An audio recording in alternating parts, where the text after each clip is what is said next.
코스타리카 파비오 블랙허니 게이샤입니다. 코스타리카 파비오 루이즈 블랙허니 게이샤입니다. 아무래도 내추럴 방식이다 보니까 원두의 크기들이 조금 섞여 있는 부분은 있습니다. 길쭉한 것도 있고 짧은 것도 있고. 근데 생두에서는 굉장히 좋은 향이 좀 많이 나더라고요. 이것도 샘플 로스팅을 한번 해봤는데 이것도 이따가 맛을 한번 봐야 되겠습니다. 예, 반갑습니다. 양 바리스타입니다. 오늘이 2023년 4월 20일 목요일 밤 11시 8분입니다. 제가 좀 글씨를 못 써서 그러는데요. 코스타리카 파비오 루이즈 블랙허니 게이샤입니다. 이게 3일 전에 로스팅을 해놓은 겁니다. 로스팅하는 공간에는 아직 그 수도가 연결이 안 되고, 그래서 제빙기를 여기는 설치를 못 해놔가지고 아이스는 지금 먹을 수가 없습니다. 그래서 어쩔 수 없이 따뜻한 걸로 맛을 한번 보겠습니다. 아유, 좋대. 좋습니다. 원래는 그제 마시려고 그랬다가 일부러 좀 맛있게, 가급적이면 좀 맛있게 먹어야 되겠다, 마셔야 되겠다 싶어가지고 좀 묵혀뒀었습니다. 20g만 사용을 하고요. 화리오 그라인더 기준으로 해가지고 한 33 정도로 분쇄를 하겠습니다. 분쇄 굵기는 뭐 한 요 정도 됩니다. 조금 굵은 것 같기도 한데요. 살살 흔들어서 수평을 맞춰주고요. 여기 드립포트가 없어갖고 드립포트가 하나 컸습니다. 따뜻한 거니까 잔데우기도 한번 해주고요. 온도계도 새거 땄습니다. 자, 리셋 버튼 눌러주고요. 90도 됐습니다. 90도의 온도를 물을 이용을 해서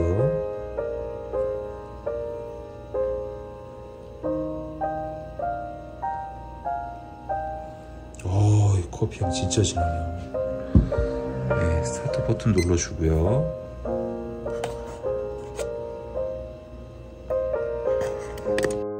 자, 30초 지났습니다.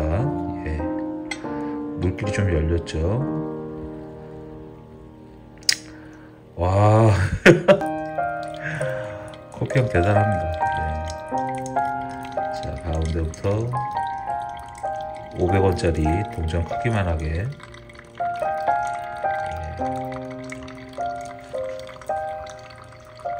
한번 살짝 가라앉으면, 자, 또 두 번째,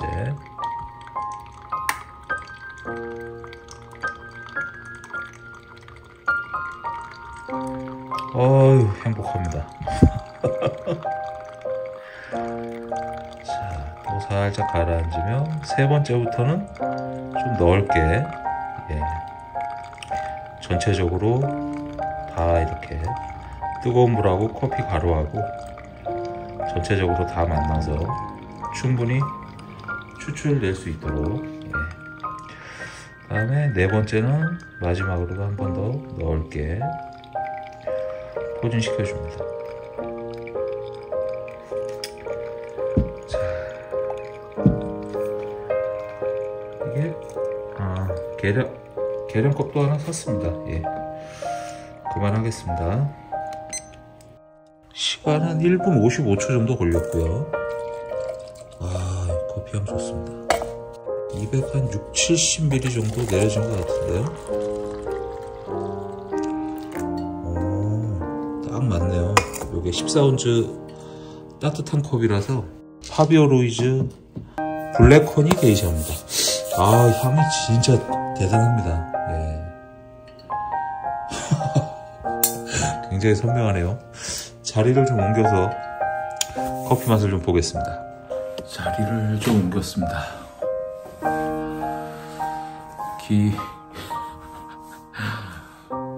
계속 시간적 여유가 없어가지고 좀 정리를 좀 못하다 보니까 좀 너저분합니다. 일단 맛을 한번 보겠습니다. 향은 뭐 게이샤입니다.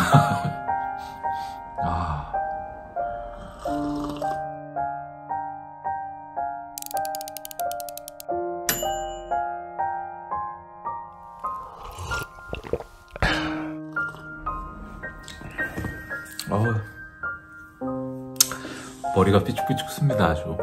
예.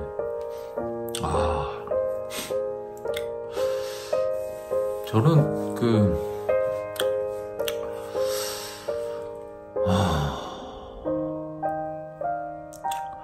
좋습니다. 예.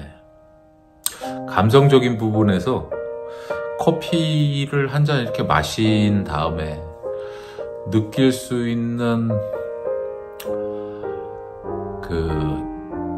향하고 맛이잖아요. 뭐 보는 거야 뭐 커피 색깔은 똑같으니까.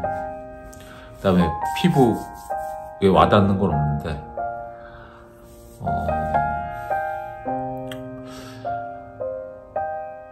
풍미에서, 커피의 풍미에서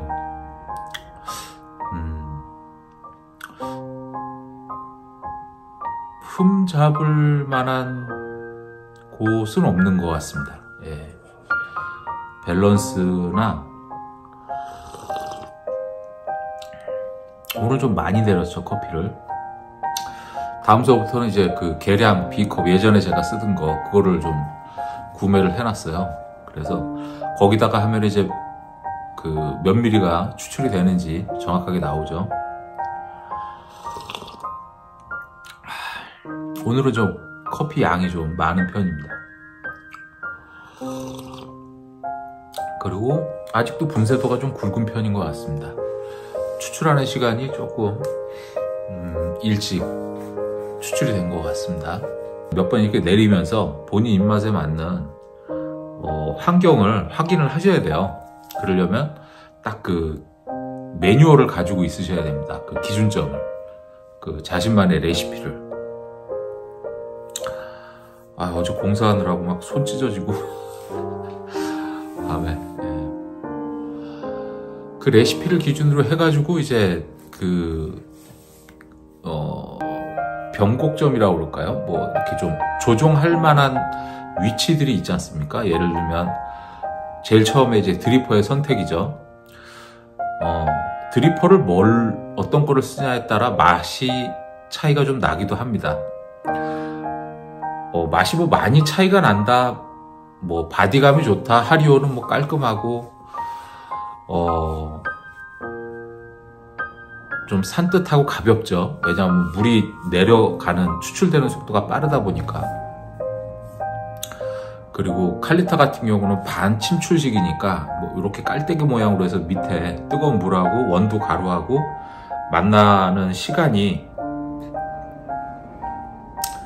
하리오보다는 좀 길죠, 상대적으로. 그렇다 보니까 좀 바디감이라든가 커피 향이 좀 풍성한 편입니다. 마찬가지로 제가 쓴 하리오, 저희 칼리타 웨이브 드리퍼도 그런 기능을 하고 있습니다. 근데 그런 거는 뭐 통상적인 표현이지, 왜냐하면 이제 사람마다 느끼는 감정들이 다 다르다 보니까 이건 무슨 맛이 난다, 무슨 향이 좋다, 뭐 이렇게 얘기를 한다 해도 본인마다 느끼는 감정들이 다 다르기 때문에 뭐 반드시 이런 맛이 난다거나 이렇다거나 라고 특정하기는 현실적으로 좀 어려움이 있어요. 그렇지만 일단 기본적으로 커피를 내리면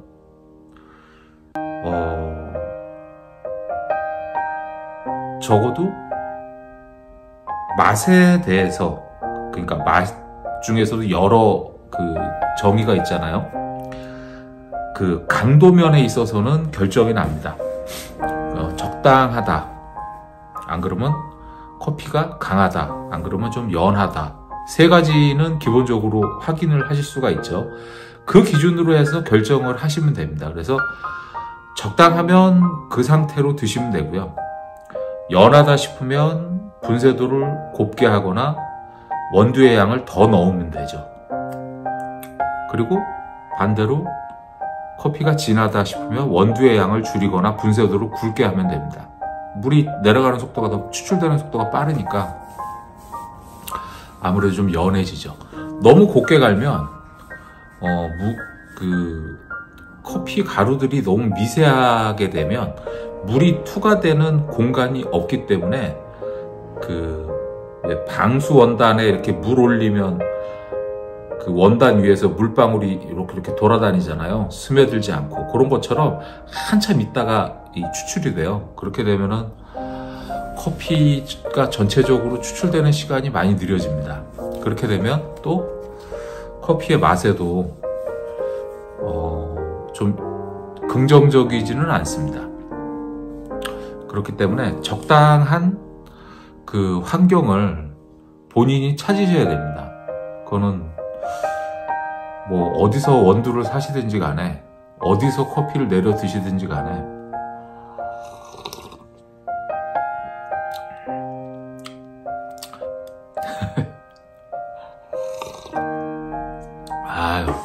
아주 좋습니다. 그 자스민하고 그 꽃내음이 너무 좋습니다.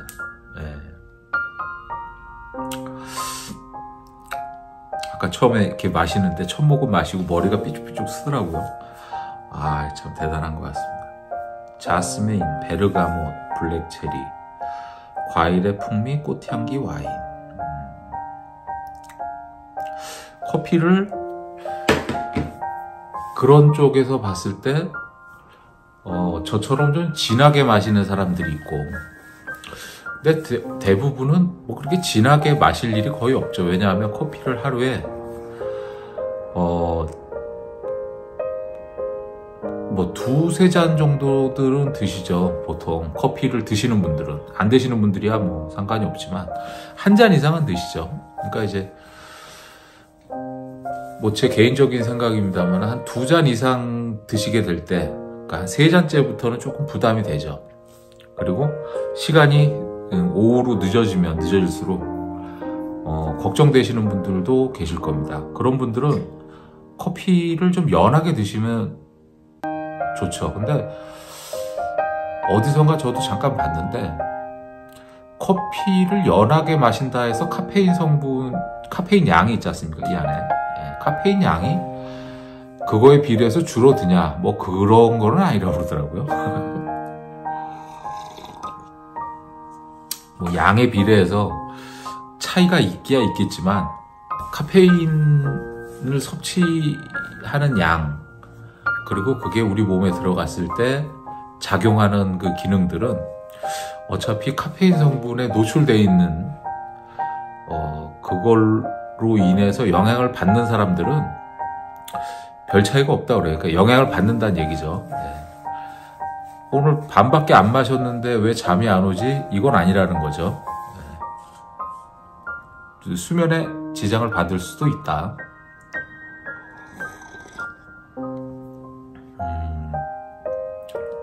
온도가 이제 내려가니까 과일의 여러 맛이 좀 느껴집니다.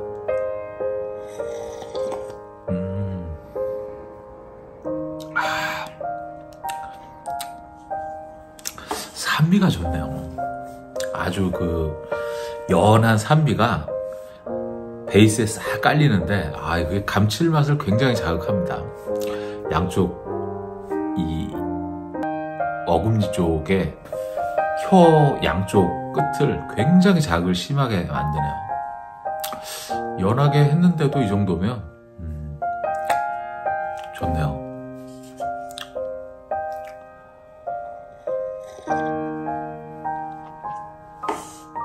그리고 이제 얼추 뭐 정리할 거, 급하게 뭐 해야 될 것들은 한 10%, 15% 정도만 더 정리하면 여기는 이제 거의 업무 정리가 이제 마무리가 되죠. 그래서 이제 로스팅 관련돼 갖고 커피 로스팅에 관련돼 가지고 관심 있으시거나 그러신 분들이 오시게 되면 아마 좀 생각 이상으로 많이 로스팅을 해 보시게 될 겁니다. 제가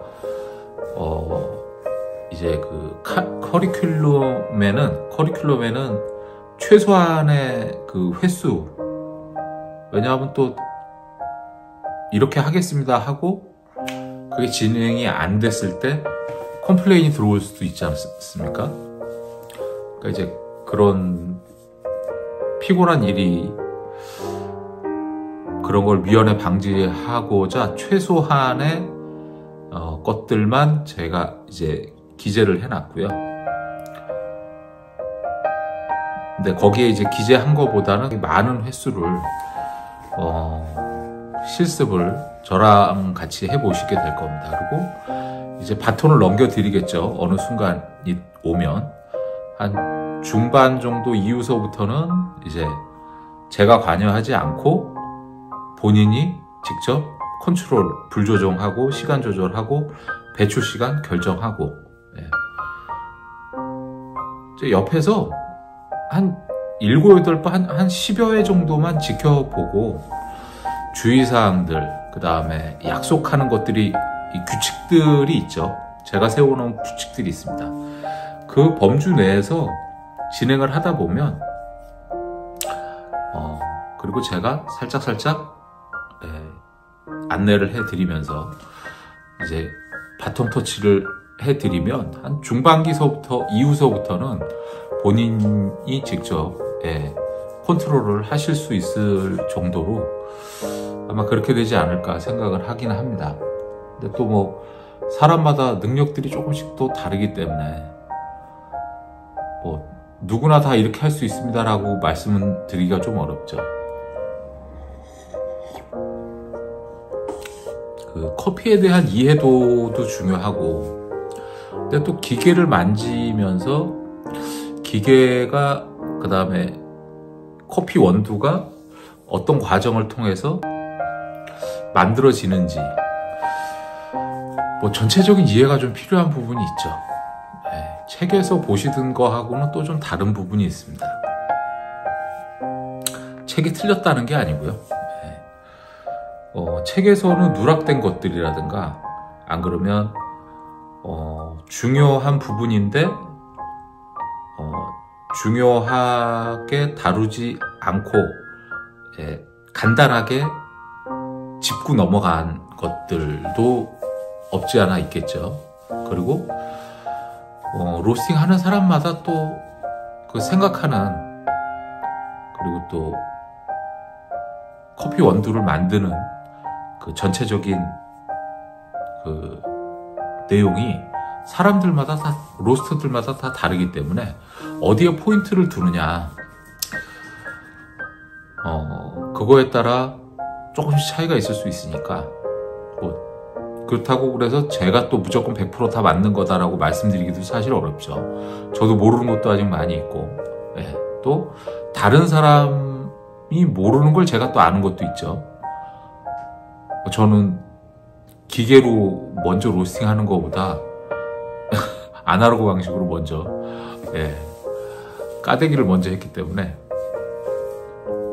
커피를 다양한 방면에서 좀 만져봤다고 얘기할 수가 있겠죠. 왜냐하면 이 커피 로스터기 기계를 처음 만지는 사람들은 그 직화를 만질 일이 없어요. 불을 직접 이렇게 대서. 왜냐하면 기계로 하면 다 잘 나오는데 뭐 하려고 직화를 하겠어요, 힘들게. 그거는 불을 다루는 게 더 어렵죠. 왜냐하면 그 개방이 되어 있으니까 불이 모여서 딱 그 타점에 맞지가 않잖아요. 다 양쪽 옆이 개방이 되어 있다 보니까 불이 다 옆으로 흩어진단 말이에요. 더군다나 여기 같은 경우는 이제 바람이 없으니까는 좀 그나마 난데 1층 매장에 있을 때는 환기를 한다고 또 이렇게 좀 시르코펜 가지고 바람을 땡겼단 말이에요. 바깥으로 빼내느라고. 그러면서 그 열원이 다 막 사방팔방 많이 돌아다녔습니다. 그 컨트롤하는 게 좀 쉽지가 않았었어요. 그 배출 시간 보는 것도 그때는 샘플러가 없었기 때문에 오로지 감각에 의해서만 훈련이 필요할 수밖에 없었죠. 그러니까 저도 지금은 뭐 샘플러를 계속 들여다보긴 보는데 사실 그 소리만 들어도 대충 알죠. 그렇게 이제 훈련이 됐죠, 저는. 그렇기 때문에 제가 모르는 거를 다른 분들이 알고 있지만 제가 모르는 것도 있고, 반대로 제가 알고 있는 걸 다른 분들은 또 모르시는 분들도 계시겠죠. 왜냐하면 저랑 똑같이 경험을 해보지 않으셨으니까. 저도 마찬가지로 그분들이 했던 걸 경험하지 못한 부분이 있으니까. 그렇기 때문에 그 조리자 개인 성향에 따라 약간씩은 좀 차이가 있습니다. 그래서 실무적으로 넘어오면 진행을 하면서 커피를 로스팅을 하면서 본인의 그 취향이나 방향이 생겨요. 그래서 나는 좀 강하게 같은, 예를 들어서 코스타리카 따라주 같은 경우는 전형적인 강볶음이지 않습니까? 인도네시아 만델링, 뭐 콜롬비아 후일라. 그 강볶음 커피 원두가 그렇게 뭐 많이 없어요. 의외로 오히려 약볶음이 많습니다. 중볶음보다도 약볶음, 저는 그렇습니다. 제가 개인적으로 갖고 있는 커피 원두들은 약볶음이 좀 많은 편입니다. 그도 그럴 게, 저 같은 경우는 워시드 방식의 커피 원두도 좋아하지만, 아시는 분은 아시겠지만 저는 이제 내추럴 그 뭐 허니라든가 내추럴이라든가 그런 쪽, 지금도 내추럴 방식인 거죠. 결국엔 블랙 허니도 내추럴 방식의 하나입니다. 그렇다 보니까 내추럴 방식 중에 강볶음 되는 게 몇 종류 없어요. 가장 대표적인 예가 이제 예멘모카 마탈입니다. 그건 내추럴 방식입니다. 그 다음에 가장 대중적이지는 않죠. 하여튼 뭐 간혹가다 만나게 되는 것들 중에 하나가 이제 그 하라 있죠. 에티오피아 하라 지역에서 나온, 그것도 내추럴입니다. 근데 그거는 이제 등급이 G4죠. 보통 코케온이라든가 아리차라든가 콩감, 뭐 첼바, 게이샤 G1 이런 것들은 다 G1입니다. 1등급이죠. 근데 그거는 이제 G4죠. 그 다음에 그거랑 비슷한 게 이제 에티오피아 시다모 G4, 그것도 내추럴입니다. 뭐 G4 같은 경우는 블렌딩용으로 많이들 쓰시게 될 겁니다. G4등급을 핸드드립으로 마실 일이 거의 없어요, 사실. 그 중에 가장 대표적인 게 하라입니다. 그거는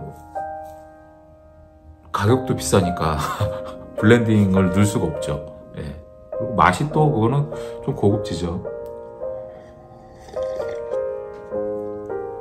그렇다 보니까 내추럴 방식이라고 해서 무조건 다 약볶음은 아니다. 뭐 워시드 중에서도 약볶음이 있고 중볶음이 있고 강볶음이 있고 다 다르죠. 그럴 것처럼 로스팅을 하다 보면 본인이 원하는 방향이 생기게 됩니다. 요리를 하면 자기 그 정체성이 만들어지는 것처럼. 그래서 코스타리카 따라주 같은 경우도 로스팅을 할 때 강볶음으로 배출을 하는 경우도 있지만, 강볶음 전에 약간 덜 구워서 배출하는 경우도 있고, 강볶음보다 조금 더 오버해갖고 배출하는 경우도 있죠. 뭐 맛이 그렇게 차이가 많이 나냐, 솔직히 저는 잘 모르겠습니다. 뭐 아주 약볶음하고 강볶음하고의 차이는 느껴지죠. 그런데 배출 시간이 그 정도면 한 10초 정도 상관이거든요. 민감하신 분들은 느끼시겠지만 저 같은 경우는 뭐 사실 거의 좀 구분하기는 좀 어렵지 않나. 아직은 실력이 좀 덜 되다 보니까. 이제 그런 이유가 뭐냐면 로스팅을 뭐 라면도 마찬가지잖아요. 약간 덜 익은 거 좋아하시는 분이 계시고 조금 푹 익히시는 걸 좋아하시는 분도 계시고 적당할 때 드시는 분도 계시고 그러니까 본인 입맛에 따라 로스팅도 차이가 이제 생기게 된다는 거죠. 근데 뭐 커피를 다들 좋아하시겠지만 저 같은 경우는 사실 여기를 이제 두 가지 생각을 갖고 있었어요. 지금 이제 로스팅 하는 공간으로 결정을 해가지고 이제 이렇게 세팅을 했지만 로스팅 한쪽으로 이제 로스팅 하는 공간을 몰아놓고 핸드드립으로 전용으로만 테이블 한 10개 정도만, 요게 이제 공간이 좀 넓으니까 한 테이블 10개 정도만 놓고 핸드드립 커피만 파는 걸로 테이블 10개 놓고 그렇게 카페를 할까도 생각을 했었습니다. 그래서 핸드드립 좋아하시는 분들은 잠깐 오셔가지고 커피 뭐 저희도 매일 로스팅을 하니까 신선한 커피로 이제 즐기시면 어떨까 생각도 했는데 그 고민을 두 개를 놓고 고민을 하는 결정적인 기준이 뭐였냐면 내가 어떤 게 더 즐거울까 하는 생각을 좀 했었습니다. 내가 하는 사업이잖아요. 내가 하는 일인데 내가 조금 더 즐거운 일이 뭘까를 생각을 했을 때 고객한테 커피를 서비스하는 일도 좋지만 커피를 조금 뭐 대중적인 선보다 조금 더 그 위에 그 수준의 커피를 좀 원하시는 분들도 계시지 않을까. 그래서 그런 분들이 혹시 계시다면 같이 커피도 하고 제가 알려드리기도 하고 그리고 저는 뭐 여기서 커피 하루 종일 로스팅을 하니까 그런 공간으로 만드는 게 낫지 않을까 해서 결정을 그렇게 봤죠. 저쪽에서 1층 카페에서는 뭐 여전히 커피를 판매하고 있으니까요. 그건 거기서 하고 여기서는 이제 로스팅만 하고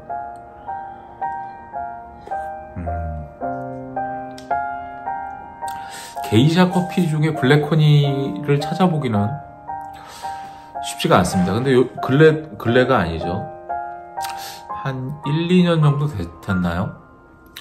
게이샤도 이제 이렇게 허니 프로세싱으로 만들어진 커피들이 국내에 조금씩 보이기 시작을 하고 요즘은 좀 많아졌습니다. 의외로 그냥 일반 허니 프로세싱도 있고 지금처럼 블랙도 있고 내추럴 방식도 있고